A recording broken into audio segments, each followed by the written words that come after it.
Tonight, in conjunction with Misty Kiesler-Haunt, the sociologist, Dr. Margee Kerr is here to present Scream, Why We Love or Loathe Thrills and Chills, with a BA from Hollins University in Roanoke, Virginia, and a PhD in sociology from the University of Pittsburgh, where she now does her research and teaches.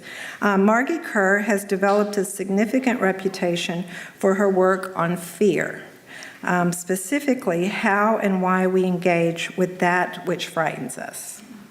She is the co-investigator on a groundbreaking study that measures how the brain and body respond to what she calls, quote, fun, scary, end quote, experiences. And this experience and insight has put her at the center of the discussions on the science or the psychology, I guess more accurately the science, but I keep thinking of it as the psychology of fear, with interviews and reviews with publications and programs such as Rolling Stone, New York Times, Washington Post, Wall Street Journal, NPR's Hidden Brain, which is one of my favorites, and locally Think on KERA. Some of you may have heard that interview a few years back.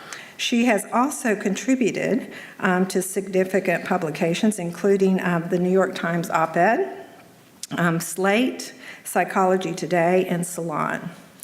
Her book, Scream, Chilling Adventures in the Science of Fear, has stirred a great deal of interest. It was named as a must-read by the Washington Post. All of this, of course, points to Margee's connection to Misty Kiesler-Haunt. She is, in fact, one of two authors for the monograph that accompanies the exhibition, with her essay titled Behind the Screams, applying research findings to Kiesler's photographs that, as seen in the second-floor galleries, beautifully exploit and carefully point to nuanced aspects of haunted houses and the actors who animate them. Given the topic and Margee's expertise, I think this is going to be very interesting, so if you would, please join me in welcoming Dr. Margee Kerr.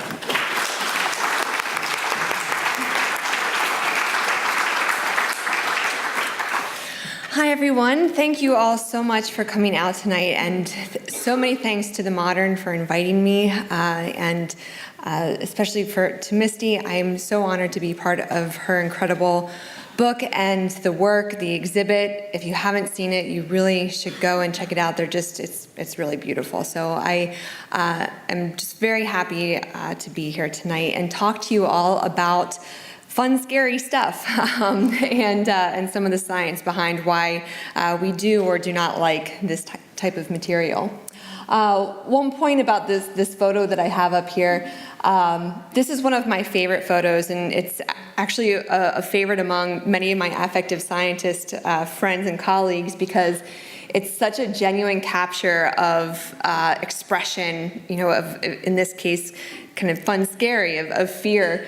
And you can see the variety of responses and just a hint of a smile in the girl on the far right, and then the gentleman's just sort of dazed, kind of caught in a headlight.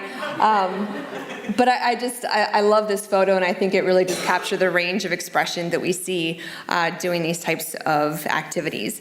So backing up a little bit, I wanted to try and understand why people do scary things. Why would we voluntarily go out and pay money and spend time to scare ourselves? And I was asking this question because my background is in looking at fear as a primarily toxic force in society. This is just kind of some screen grabs from headlines. And as you guys all experience on a daily basis, a lot of our media coverage is inundated with messages of fear, even when they don't necessarily need to be, when there's no immediate threat, or when it's a news story that isn't tied to fear, but the journalist will choose very clickbait kind of words and inciting language to draw attention to the coverage and to get viewers. And the same thing happens with consumer products and political agendas. Whenever people want to try and motivate us to move us to act, to either to buy or to vote, using fear to incite that is pretty effective, and we see it constantly.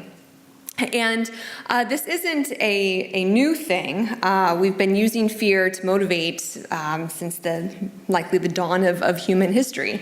The one on the right here, Join or Die, that was by Benjamin Franklin back during the Revolutionary War, trying to motivate people to join the revolution. And so the practice of using scary images or just fear in general has long history. And I teach a sociology, a fear class, and right now we're looking at Alexander the Great and some of his writings when he was traveling through India, and the descriptive language that they would use, the encountering bats with human teeth and sea monsters with 6 heads and all these magnificent kinds of stories, largely to not only build the sense of accomplishment for the troops who survived those excursions, but to just motivate interest in general. So we've been using fear for a long time to try and pull people into action. And today, with the changing way that we receive information, this has had some potentially unintended consequences, namely, raising the question of whether or not we're really afraid of the right things. When we look at how we're getting information today, it's much more immediate. So if you go back even 50 years, we would get news more slowly. We might get the daily news through the radio or at the broadcasts in the morning or in the evening. 50 years before that, it would be the daily newspaper. Today, we get immediate updates on our phones and on our devices. So I remember when the Newtown shooting happened, I was in a meeting and we all were getting the text messages or just alerts on our phone, and everybody just stopped. And for the rest of the day, we were consumed with following the events as they were unfolding in real time. And that is very different for us, and it's creating this kind of emotional connection, this sense of urgency, this sense of involvement that doesn't really actually represent reality in a way. We're feeling connected and engaged in this terrifying situation, yet we have no ability to control that situation, and we have no direct involvement, but we're still bound up in it.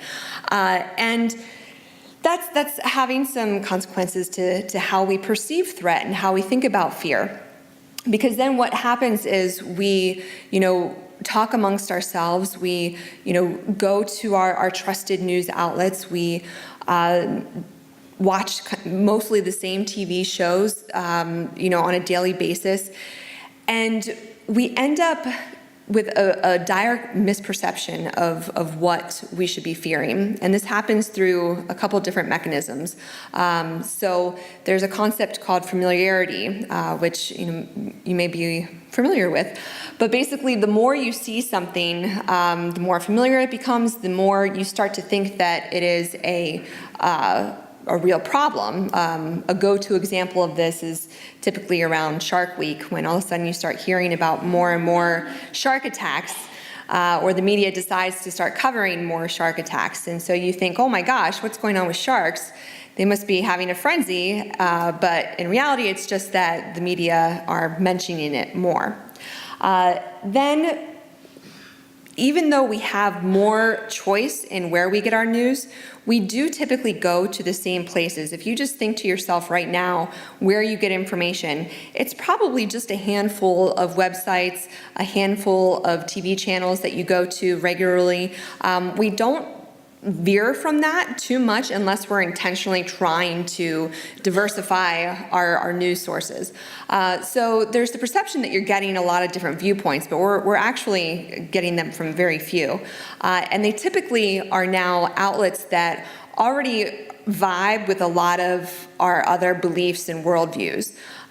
So because we have greater choice in where we get our entertainment and information, we are choosing to go, to places that already are in line with confirming what we believe.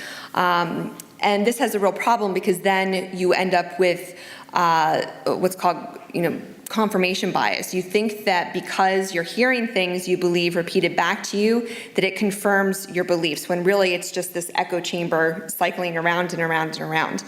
And this leads to another concept I'll mention briefly called group polarization, where because we're stuck in these echo chambers, we end up moving to the extremes and digging our heels in even deeper, because we have a sense that what we believe, what we keep seeing, and what we keep hearing confirmed is such a big problem. We need to have even more intense beliefs and feelings and lack of rigidity around it.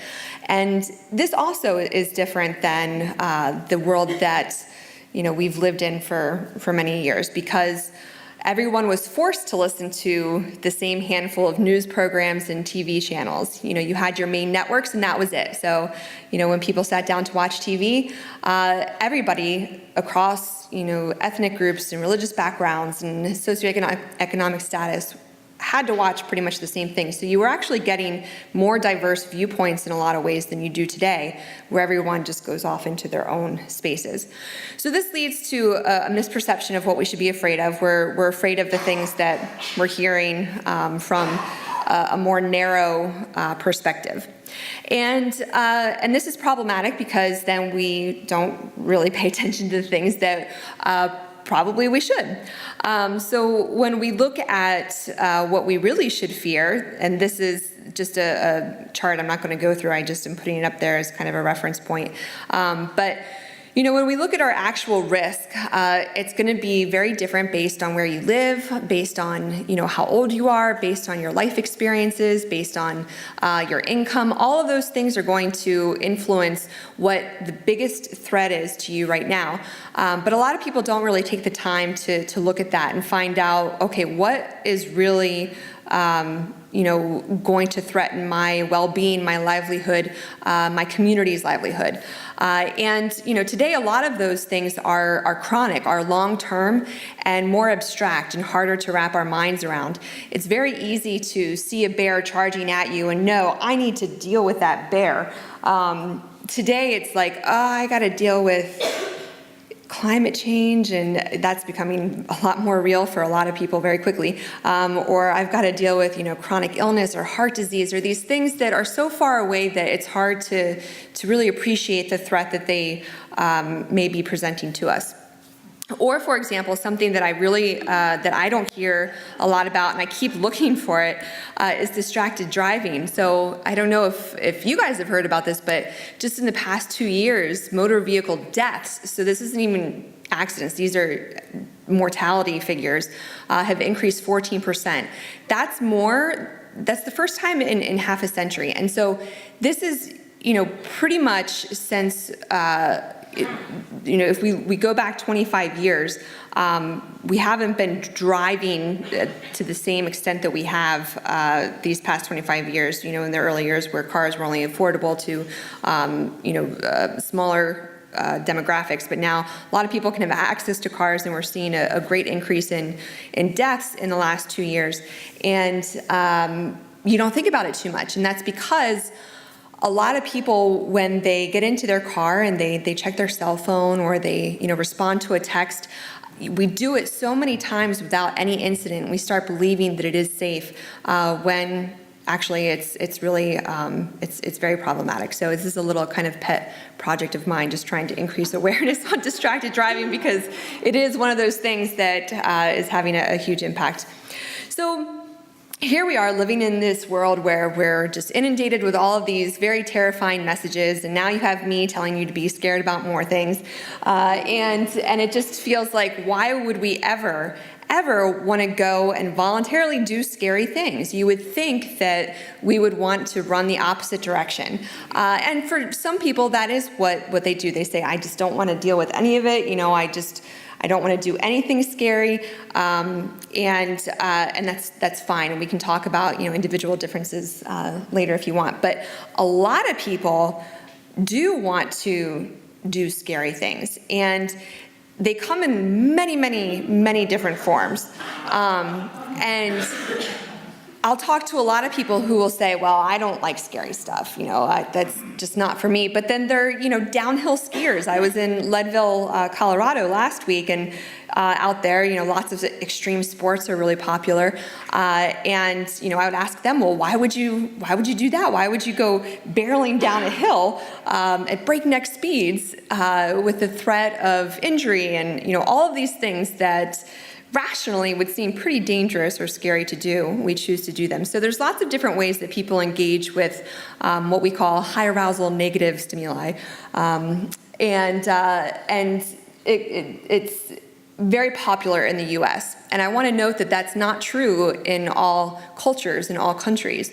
When I was in South America, they do not have high levels of engagement with this kind of material. It exists, there are zombie movies and there are horror drama TV shows and very, very, very few haunted attractions, but they're not popular. They don't do well in ratings. They usually last only a season. They're not breaking records like It at the box office. So this is something that varies by culture, and begs the question of why in the U.S. Why is this happening right now? And I think that I'm about to tell you why I think it is, based on some of my research and just lots of studies in psychology and history and across different disciplines. The first reason that we may be engaging with some of these scary kind of activities and scary material is that we do have this attraction to things that are novel, to things that are a little bit dangerous, that are a little bit scary. And there's good, reasoning for that if we think about it from an evolutionary perspective. And I just want to note that this is one of Misty's portrait photographs. And, we see something like this and we're attracted to it. We want to try and figure it out. We want to look at it and think, well, what is happening here? And this is our brain trying to process this image that has human characteristics, but also animal characteristics. And the way that our brain works, the way that we make sense and construct reality, is by pulling on our experience, pulling on our explicit knowledge, things that we know, and things that we expect. And here we have something that's violating all of those things. It doesn't fit in any category that we have. And that immediately is going to say, okay, we need to investigate because we need to know whether or not this is something that's going to hurt us, or potentially it could be something that could help us. So if you think of who we're descendants of humans who had that motivation to go out and seek and explore. They had a curiosity, a sense of bravery that said, you know what? I want to go and see what is out there. I want to go look at that new thing. I want to, pick it up and turn it over and maybe taste it and see what it's about. And it's those ancient humans, along with the humans who had the wisdom to learn when they saw, their friend do that and then die. They said, okay, well, I don't want to do that. So the wisdom to say, okay, that I'll leave alone, or the wisdom to fight or flee, that's who we're descendants of. So we have this inherent kind of motivation to go out and explore and understand things that are different, things that are novel, things that are weird. But at the same time, we also experience a sense of repulsion. So it's this push and pull.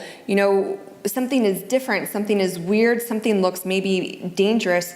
We're attracted, but we're also repulsed. And you see that a lot in the haunted attraction designs. It's these things that are inviting you in, but then saying, be careful, watch out. And so that can feel, we'll talk about the physiology behind it, but that can kind of, pull us in, but then make us a little bit weary. And again, it goes back to this desire to understand. I have a lot of people who will ask me if it's weird to read and want to engage with stories of serial killers or just horror movies in general, and parents be like, should I worry that my kid's room is, painted black and he's got all these books on like the occult and, all this kind of weird stuff around? And I say, well, everything in context, but the desire to know about this type of stuff is not in and of itself problematic, because when we go to someplace or someplace that looks like atrocity has happened, or murder and mayhem and brutality, part of wanting to engage with that is a desire to understand something that we don't, to think, how could someone be so mean? How could someone be so cruel? How could these atrocities happen? Because it's not something that we see in ourselves. And so it's this desire to understand and to engage with it, because on the other side of that, we're reminded that we are not that, that we ideally, are full of compassion, are full of caring, are full of understanding. And it may seem counterintuitive, but by engaging in things that are dark, you are reminded of things that are light. So by seeing things that, are brutal and hard, you're reminded of some of the softer sides and some of the more caring sides of life. So when I talk about why, there's a whole kind of discipline or research agenda called dark tourism, understanding why people go to places of atrocities, and this is mentioned a lot, that it is through engaging with scary material that we're reminded of some things that are righteous and good in humanity. So that's the kind of broad level of it, but there is another level that I have been learning about and researching now for about 10 years, and that is what's happening in the body when we're afraid. And one of the very first questions that I had when I started looking at fear through this different lens was, what is fear? I mean, how do we define it? When you go to the sociology journals, fear is defined very differently than when you go into the psychology or the physiology or the cognitive neuroscience. Everybody is defining fear differently. And so I started with just trying to see what does fear look like in the body? And so, iconic kind of photo from The Shining. When we are afraid, we've got some things that we are used to seeing or hearing about with the fight or flight response. We jump, we run, we freeze. But that's only part of it. There are many different responses that we can have when we're afraid. These are just some of the more common ones that we see, each with their own evolutionary benefits. Other things that happen, we scream, our mouths open, could be to warn others, could be to, scare whatever's attacking you. Our body is kicking into high gear, so our heart rate is increasing, our metabolism is just kind of putting the pedal to the metal. We're trying to convert all available energy or all available sugars into energy, get that out to our muscles. We've got our hormones that are being released to aid in that. We've got lots of different neurotransmitters that are released in our brain, like dopamine and we've serotonin. We've got endorphins that are released because typically if we're in a high stress environment, we might get hurt, so we want to make sure that we're not feeling any pain. So endorphins are going to help with that. Our eyes widen, our pupils dilate, so our vision is changing. We've got sweat that's trying to cool our body down as our body is burning all of this energy. We're breathing faster, getting in as much oxygen as possible. We might show our teeth, maybe to appear more aggressive. We might flare our nostrils. All of these things are happening, and what you'll notice here is that the bubbles are popping up on both sides of the screen. So there's Jack, who is the aggressor, the one who is doing the scaring, and then Shelley, who is being scared. And you might think, well, aren't there specific responses, physiological changes that would differentiate these two experiences? And the answer is not really. You know, at a physiological level, these high stress states look very similar. So regardless of whether you're the one doing the scaring or the one being scared, your body is going to be in a similar state, fully activated. And the way that we talk about this frequently in affective science and kind of studying emotions is by talking about valence and arousal. So we're not going to get into the weeds with this. I just want to put this up here to contextualize the more fun graphic that's on the next page. But if we think about arousal, and most people think about arousal in just a sexual sense, and yes, that's one form of arousal, but arousal at a physiological level is really just talking about how activated the body is. So, what kind of hormones and neurotransmitters and what kind of changes are getting the body into that go mode. So it's sympathetic nervous system activation, ready to just do anything. On the other end, we've got the parasympathetic activation, where we're just not doing anything, we're not digesting, we're maybe just sort of ready to go to sleep. And then on the x-axis, we have valence, which is basically just good or bad.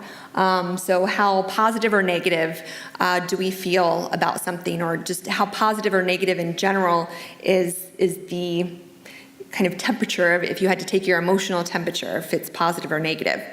So when we think about fun with fear, I like to use this, and I do a lot of actor training, and I use this instead of the previous one, and it is just a lot more fun, and I think it is amazing how much is communicated with just emojis.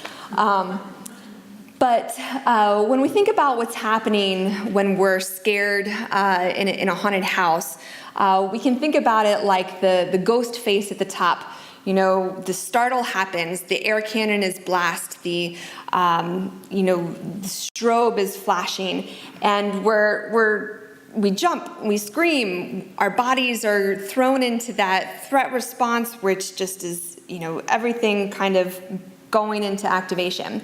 And then within milliseconds, we remember, we're with our friends, we're safe, we're not truly in danger, it's not a real bear, it's not a real serial killer, and we switch over to this one, and we're like, oh, wait, and then we start laughing, and we're like, oh my God, this is ridiculous, this is so crazy, I can't believe that, the actor just got me, or that there's this massive clown face coming towards me, all of that, and then, you're crying and laughing with your friends, you're afterwards feeling pretty, cheerful. Your body is still coursing with all of the feel-good chemicals that now you can interpret in a positive way. Because you're not really in danger, you can, just hijack kind of the threat response and enjoy it, because your body's not working to fend off any pain. It's not working to pay attention to a real threat. You can just sit back and kind of enjoy it. When my colleague and I do our studies pre and post with the extreme attractions that really kind of tax the body at an even higher level, many of them do kind of have this dazed look, this almost euphoric state, and their brain activity would suggest the same, and I'll get to some findings a little bit later. So this is, when I talk to actors, when I talk to people about why they might like to be scared, it's typically because they're up here in this quadrant, and they know they're safe, they're having a good time. They're not over here where real threat and anger and concern live.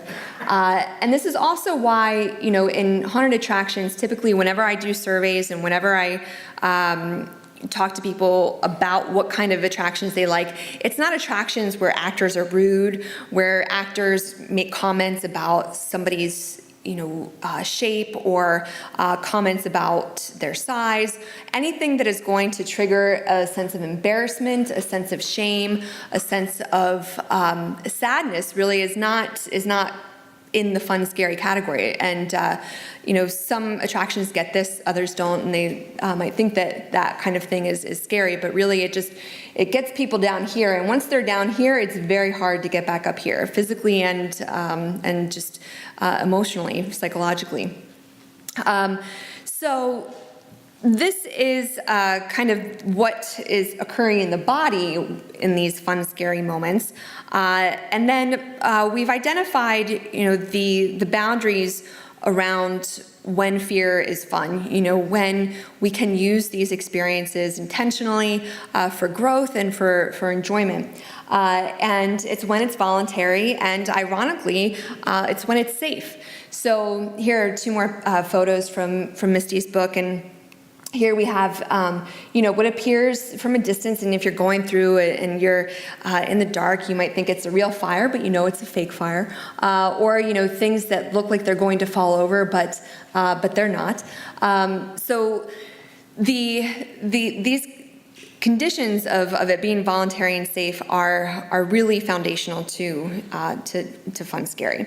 And voluntary is of course maintaining that sense of agency. So you have chosen to do this experience. You've chosen to purchase a ticket or to go with your friends, to sit down and see a movie. You know that you can leave at any time. No one is forcing you to be there, and that you maintain kind of control throughout the experience. You have a good idea of what is going to happen. And the safety piece is also crucial, and also one of the hardest things to explain to haunted attractions when I'm doing consulting or training, trying to explain how important safety is, because they might, I've heard comments like, oh, well, we want to make people feel like they're in danger, and that's the key, is feeling like they're in danger is very different than actually being in danger. And so I use this analogy, and awareness and attention is also important for set design in a different way that I'll address. But when you go to a local county fair, and they have the thrill rides that they set up, and these are the rides that are going from town to town every week. And I was telling Misty earlier, when I grew up, my mom was always very, very diligent about making sure that these rides were safe and that I was paying attention to, the dangers, the lurking threats at these local county fairs, because they were often the site of injuries. And so awareness and attention are two very different things. So you're walking around this fair, and you may notice that there's a toolbox on the ground, and there's some wrenches that are just kind of scattered about. And you may, walk by a ride attendant and smell, some whiskey, or maybe they look like they've had a kind of rough night. And then you're getting in line, and you hear the creaking, and you start wondering if this is even safe at all. And that's happening because our awareness is far more vast than our attention. So awareness is kind of the global idea of what is happening in this space around you. And we've got so many different systems at work that are constantly processing that information. So temperature, I have an awareness of where the exits are. I have an awareness of movements that are happening in the audience. I have an awareness of the lighting. So all of this is being processed, but I'm not paying attention to it. My attention is on, my words that I'm saying and speaking this right now. That's where my attention is. But that doesn't mean that my attention can't shift if something in my awareness kind of raises a red flag and is like, you need to pay attention to this, and then my attention is going to shift. So in a haunted attraction or, during these fun, scary kind of activities, our awareness is processing all of this information and giving us clues as to whether we're safe or not.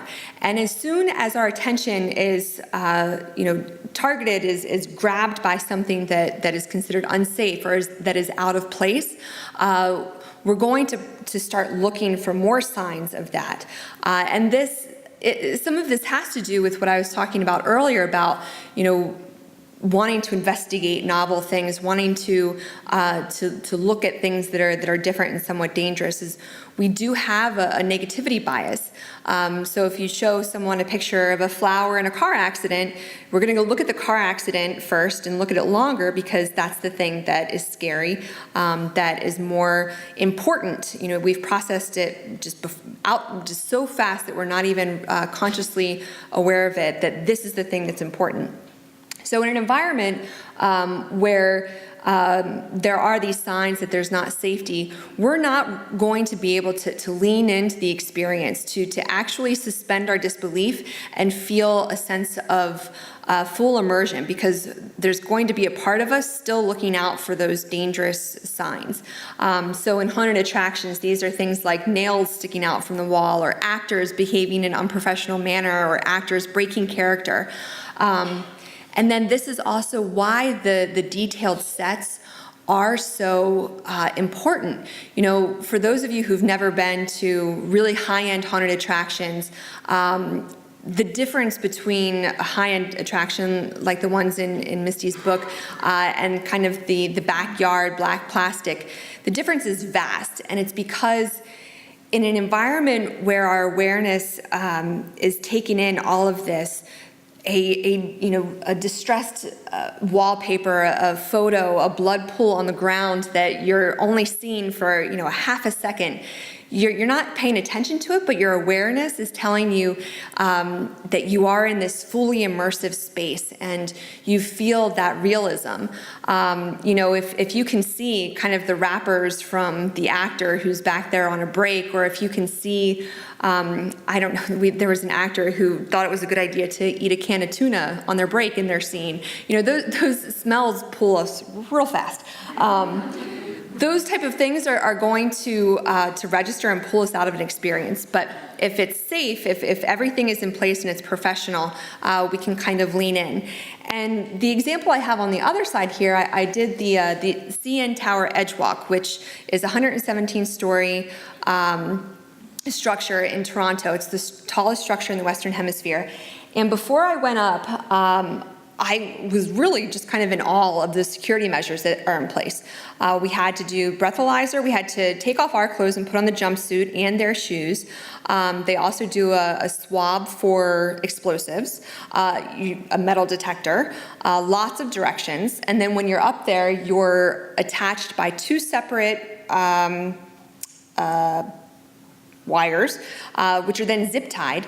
And I'm thinking, my God, this is kind of overkill. Like, what is happening here? But all of it was so necessary, because the moment that I stepped out on that ledge, I never felt fear like that. My body just took over completely.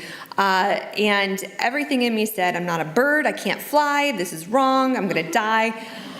And we're out there for a while, like 35 minutes. And the only thing that allowed me to be in that space, to enjoy it, for it to become one of the most life-changing experiences, was that I was able to know and remind myself I knew I was safe, I knew I could do it, and it allowed me to just have a truly life-changing experience. And it's still one that I draw on whenever I'm nervous, whenever I feel like I'm afraid to, have a conversation with someone, to confront someone, to, just small things. I think I hung over the side of a 117-story building. I can do this, and it works. So that's how awareness and attention play into when we love kind of thrills and chills. And I love this. Well, this is one of my favorite quotes, but also one of my favorite metaphors that through experience now seems to work really well with actors, especially. That when when everything is in place, when you've got all of the safety measures, you've got the full scenic designs, you've got full immersion, the guests are like the kite, and the string is like the actors, the props, the sets and scenes, and the hand, the anchor is the company, the commercial industry, the business that is holding on to you, that has got you, because that's really the only way that you can kind of fly around and have the experience, is when something is holding on to you. And this quote from Edmund Burke from 1757, when we have an idea of pain and danger without being actually in such circumstances, that is sublime. And so now we'll look at some of the ways that is sublime. And I think that, yes, I'll just go on from there. So first, everybody does talk about the physical benefits, the natural high. And, it is a very real response that most of our bodies do go through when we're startled. The threat response is different from fear. In emotions research now, there's a lot of emphasis and attention to differentiating these processes so everybody understands what they're studying and what they're talking about. So the physical response that happens under stress, we refer to as the threat response. And these are just some of the neurochemicals that are involved. So the neurotransmitters and the hormones that start kind of coursing through our body. And when we're actually in threat or in danger, in pain, they're doing a lot of work. They're helping us, manage those threats. When we're not, though, we can enjoy it. It can feel euphoric, and we can feel strong and fast and focused. And this back my teenage self, when I was trying to figure out, why I liked this stuff so much, I would tell my friends, I feel primal, I feel like an animal. And that is, we have evidence to suggest that is because in these moments, we're really not thinking. And I'll talk about that a little more in a couple of slides. But in these moments, we're fully in our body, we're grounded in our body. And my best friend, she teaches yoga, and she's very, she's all about meditation and just calm. And it's funny because, we come together and it is very much oil and water, but we have the same goal of wanting to feel, in our body, wanting to help people kind of connect mind and body, and we just come at it from two very different ways. But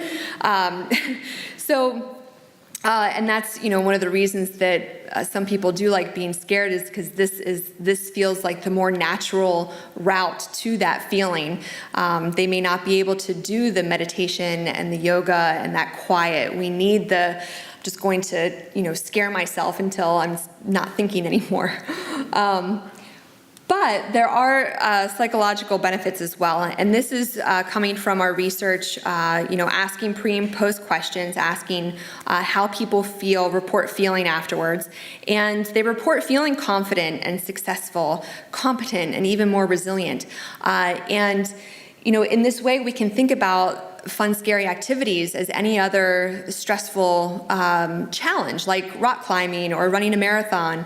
We're taxing our body, we're pushing our body, we're taking on a challenge, and we're surviving. So evolutionarily, that means that we did something right.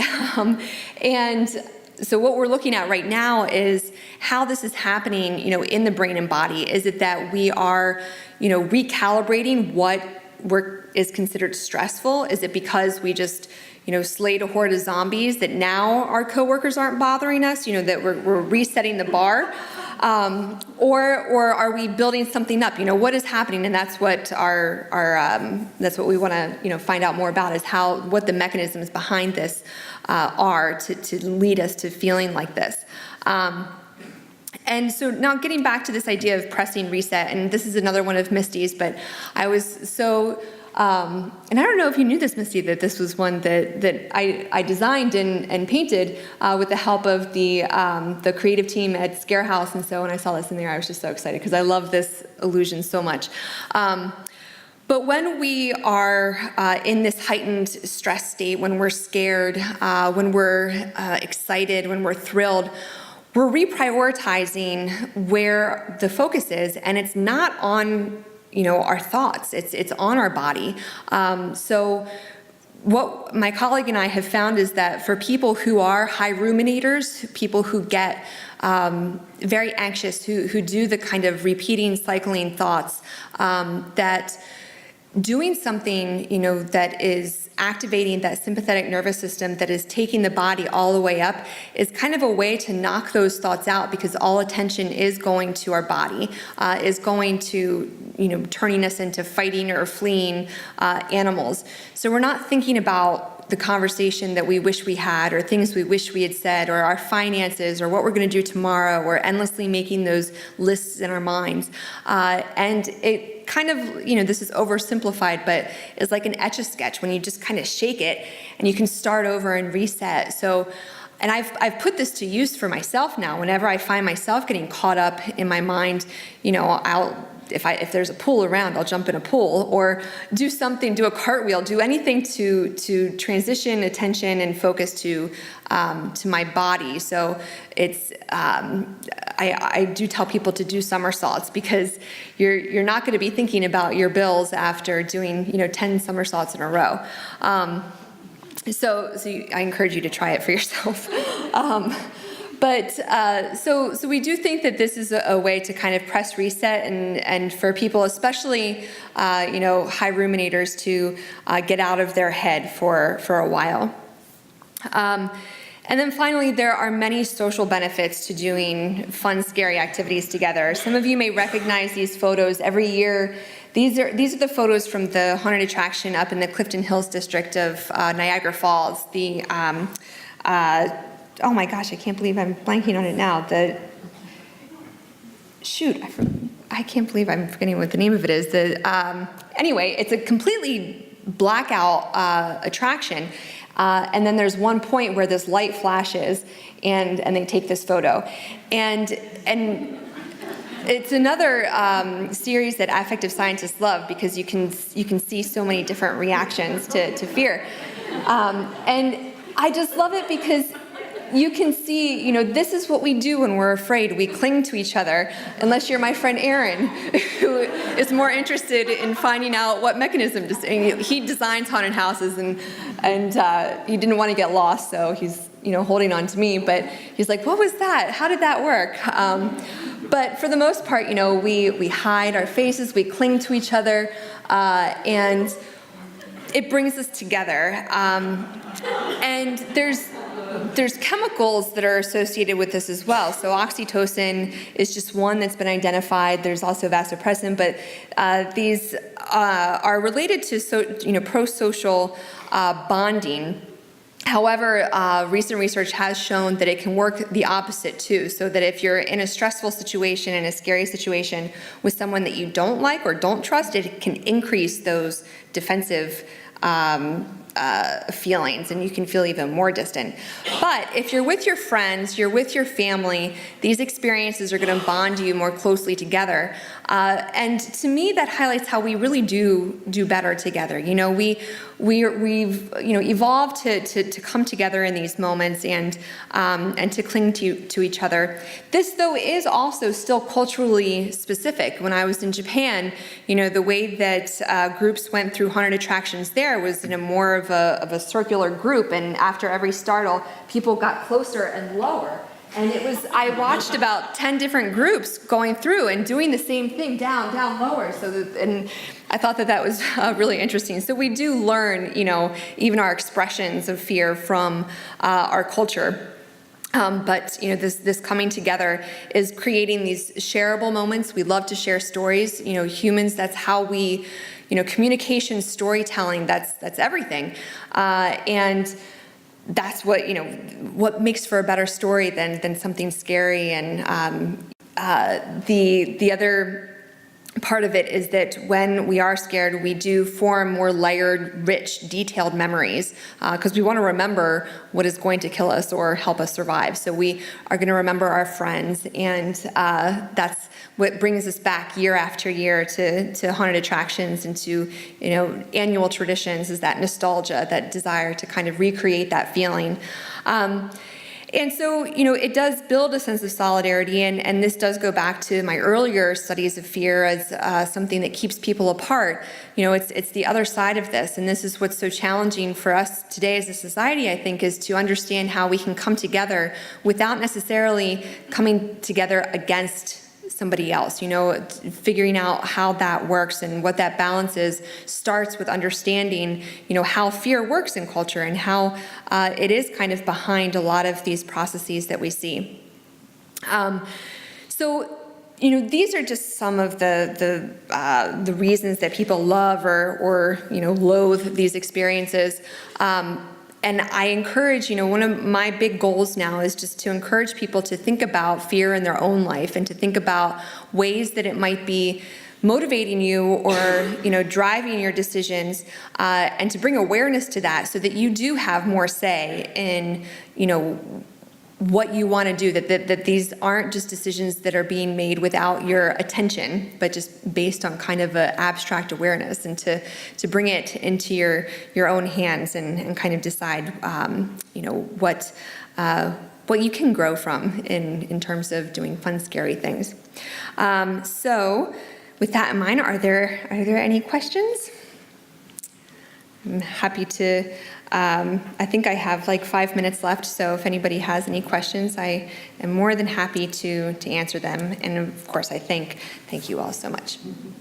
Yeah?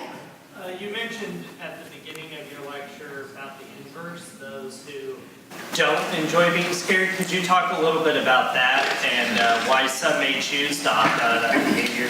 Sure. So in some of the research looking at, what they refer to as stress sensitivity, finding the reasons behind why some people are more stress sensitive, it's a constantly evolving kind of area. I talked to one genetic researcher who did find relationships to genetic expressions, particularly with serotonin, and that people with certain expressions were more stress sensitive than others.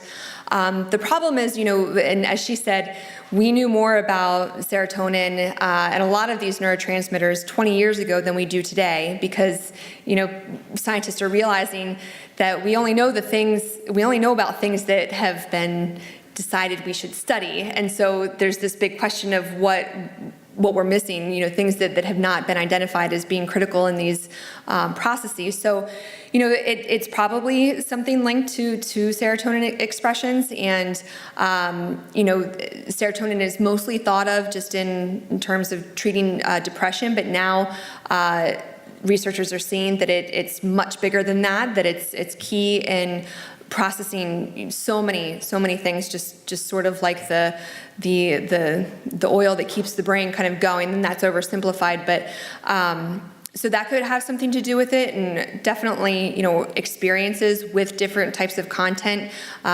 leave their mark, especially in childhood, pretty strongly. So if your experiences with scary material, whether it's haunted houses or scary movies, if you had a bad experience, that could stay with you, and each time it's brought up could be reinforced. So every time a friend says, "No, don't you want to go?" and you're reminded, like, "Oh man, I saw Thriller when this really horrible thing happened," and you're reminded, and it's reinforced that it's a bad thing, and it just goes on from there.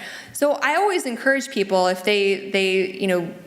we do kind of confirm this knowledge about ourselves, I think too often without seeing if it's still true.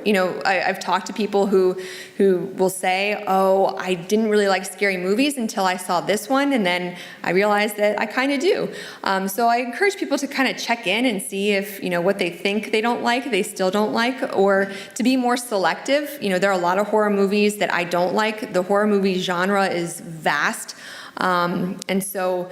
And often is a matter of how producers decide to categorize it, which is a huge issue right now with the movie Mother, whichever the critics are saying this is a matter of miscategorization, that it shouldn't have been marketed as a horror movie but something else, because our expectations very, very powerfully define our experience, because we're always comparing to whether it's matched or not.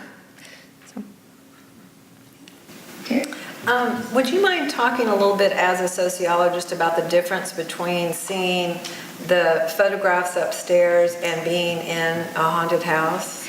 Yeah, so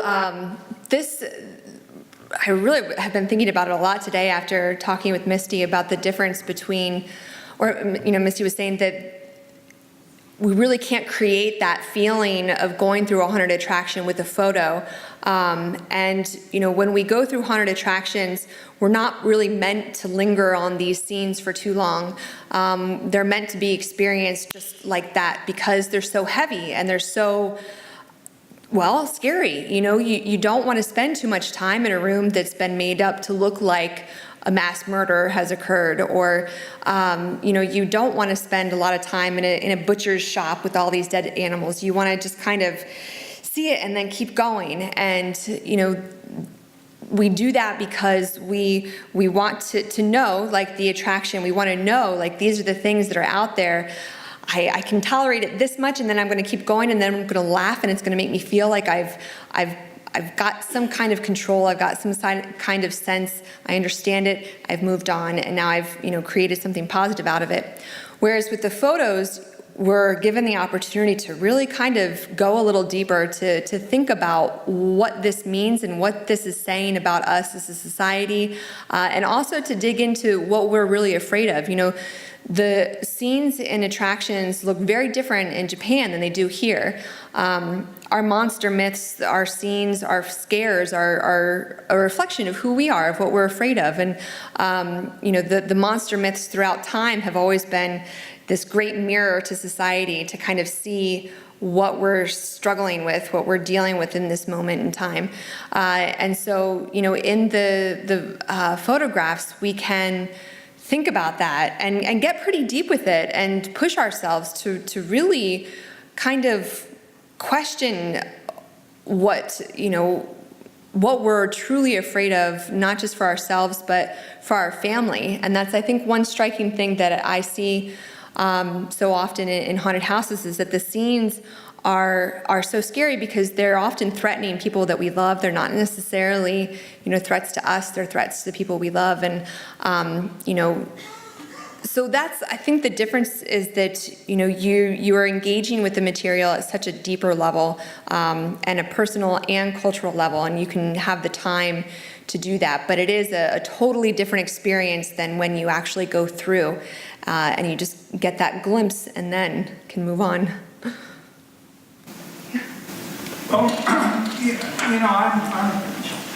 kind of falling back to questions in my mind about physiology again, and maybe a little sociology too, because it seems to me that most of your subjects that you've taken photographs are young, and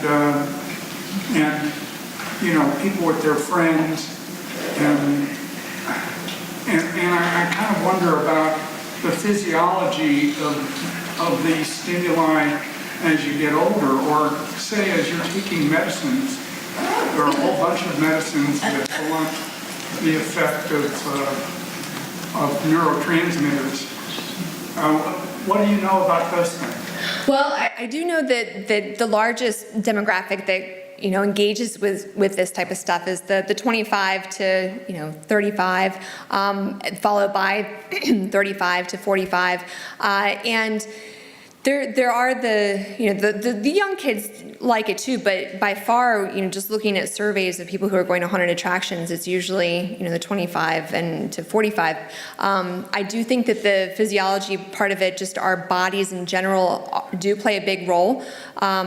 Especially when it comes to disorienting kinds of experiences. So as our vestibular system and our inner ears and things kind of start to degrade, it's not so much fun to feel that spinny feeling anymore. I used to love the gravitron, and now I can't do it anymore. So I think that there is a change in how our body is responding, and that can influence our enjoyment of it. But when I still think that there are ways that different age groups kind of are engaging with this type of stuff to sort of get the same kind of experience. When I went to the Edge Walk, I think that I was the second youngest there. And perhaps it was just the group I was with that day. That's just anecdotal evidence. But most of the people I was with were in their 40s and 50s. And so I think that it might just be a matter of kind of different activities that attract different age groups. But definitely how people are going to experience it in their body is going to influence whether they leave kind of feeling great or feeling, like they were hit by a truck. But that feeling can also take on a positive meaning if you feel like you've really kind of given it your all, sort of like at the end of a marathon. But yes, I think that it is important to think about how your body is changing. In the blue? Oh. What does this overexposure or repeated exposure or addiction to fear do to empathy? I think that's a really good question too. And the studies that have looked at the consequences of playing violent video games show that a lot of it depends on age too. So the age of the person who is playing them, and broader context. Things like habituation, where we become used to something because we're experiencing it all the time, desensitization, these are real things that happen, but whether or not that's corresponding with a decrease in empathy to actual people, the studies are mixed. We need to do more research on it. We've never had technology like this before with this type of exposure. We can't compare it to previous, human civilizations where war and brutality were very common because it's different. So, if I think about ancient Greece and, more violent times where people were being killed on the street daily right in front of you, and that is the reality for some people, in the US and definitely around the world today, that's different than being exposed, on our phone and via technology. And so we need to figure out how that is changing us and what the main kind of driving mechanisms behind it are. Is this something that is linked to how we're consuming the information? Is it linked to the context of the information? But I think it's a good question. I don't think it's as easy, and I don't think research supports just saying, overexposure leads to decreased empathy. I think that it's much more complicated. Misty? I was wondering if you could talk about that scene from Scare House that you designed, because a lot of times when people have seen that photograph, they believe that it's a space, and it actually looks a lot like this artist, Yayoi Kusumi, who creates these environments. Yeah. So people are often surprised to find out that is a wall and not an actual space you walk through. But since you designed it, I was wondering if you could talk about why you created that in a haunted house. Well, so I can't take credit for the actual illusion of it, but the putting it, so right here, let me see, this is the seam of the wall right here. So that's the corner, and then it comes this way, and that's a door, and it keeps going. This is right before what's called a vortex, a spinning tunnel that you walk through. And I wanted to do something that really messed with our perception. So when we're in a high arousal state, when we're fully activated, we're not very good at perceiving the environment. So this is what's behind a lot of the, sightings of things like Mothman or, just monsters in general. We do tend to see things and perceive them as being bigger because we want to make sure that we're preparing at a metabolic level enough. So it's better to think, oh my God, this is going to be huge. So our perception is distorted when we're scared. So this is in the center of the attraction. So people ideally should already be pretty activated and get to this and think that they can keep walking and then walk into the wall. And this is in a UV lit. So this is in a 3D environment. So the white really looks like it's popping. And what I love is that moment when you realize that you were wrong about perception. What I always am teaching my students is to leave a door open to being wrong. And it's something that you don't see a lot in our leaders today, is this willingness to be like, oh, I was totally wrong. And this is a very basic, like, you thought that you could keep going and you couldn't. Your eyes, the thing that you trust so much to inform you about everything, can be wrong. So yes, you can absolutely be wrong about so many other things. So it's just that reminder that we shouldn't take for granted everything that we see as reality and assume it is true. And that it's really fun to play with our perception, that everything that we see is this construction, and there's so many points that we can intervene in to mess it up, whether it's with an illusion like this, or with lighting, or with sound, or all of these things we can manipulate in ways that we're not paying attention to have fun. So one more question, I guess. Is that, yeah? In the back? You've mostly been speaking about individuals on like the audience side or participants. Has any of your research been focused on like those who choose to create these environments and scare others? I'm thinking particularly of like some of the photos in the exhibitions. A lot of them are sort of like cookie cutter, like, oh, I'll just put some guts on a table. Like very sort of like traditional scary things we think of, from like a pop culture standpoint. But then there's other like real deeper fears that it seems to be tapping into. I'm thinking particularly of like the child, like with all the missing posters and things, which really seems to be having like much darker, real fear. Have you focused at all on like the people that like how they create these and why they create them? I only kind of, I guess I would say casually. I haven't done any systematic analysis. I've done a lot of surveys with actors, and of course lots and lots of conversations with many different haunted attraction owners and designers. And on the actor side, it's a lot of, they're entertainers. It's they're entertainers who really like scary stuff, and it's people who want to be in that environment with the guest to make them scream and laugh. And being on the other end of doing a lot of hiring of actors, I have seen people who come in who seem to express a desire to kind of just torture people or to make people feel bad. And those aren't the people that you want, on the other side of scares. You want the people who want, at the end of the day, the guests to have a really good time. And that, I would say, are the majority of actors who are in these spaces, are people who want to entertain.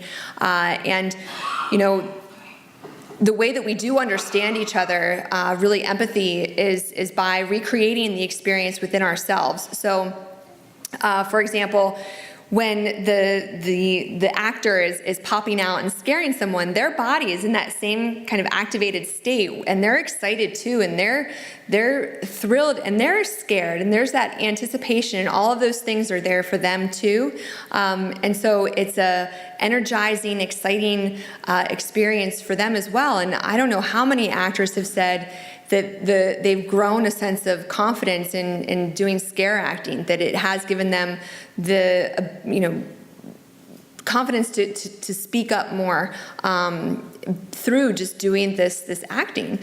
So I think that there is a desire just to entertain, and that's combined with a joy of scary things. A lot of people, though, also just get into it because their friends do it. So these are groups that come together every year and create these amazing friendships. I don't know how many people have been in long-term relationships, found their spouses. I found mine, doing scary things.